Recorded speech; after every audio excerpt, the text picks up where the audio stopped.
The terror crackdown continues. Days come, but an uneasy calm nevertheless, as Kenyans bravely hold up against the tide of terror.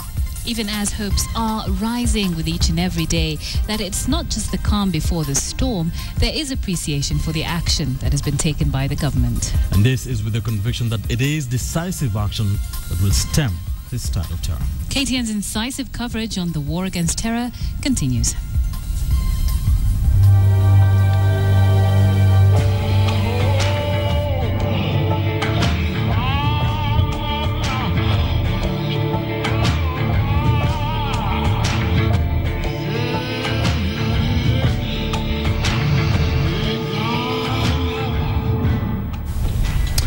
"82 people have been deported to Somalia following the ongoing security operation in Eastleigh.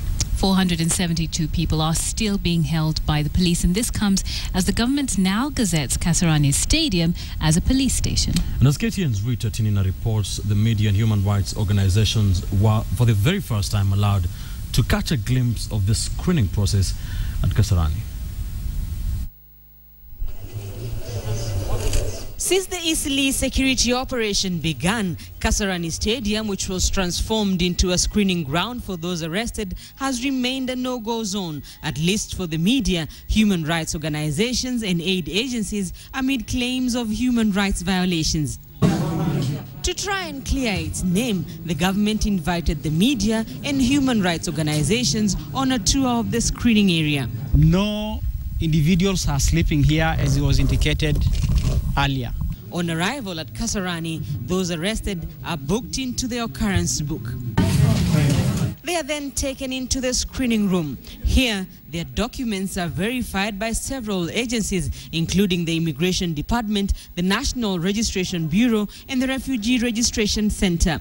The National Intelligence Service, the military, and the police are also involved in the screening process.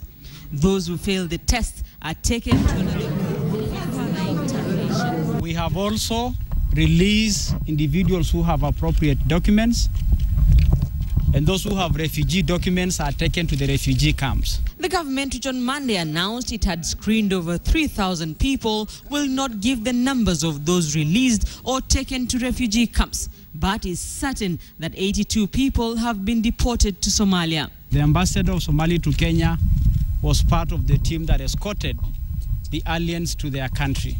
The government says 472 people are being held at various police stations in the city, and at the time of the tour, 101 were at Kasarani, which has now been transformed into a police station.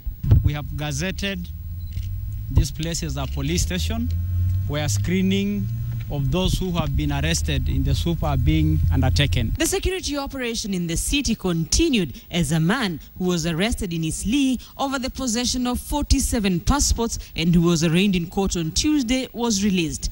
Abdi Haji Mohammed was released on a 2 million shilling cash bail.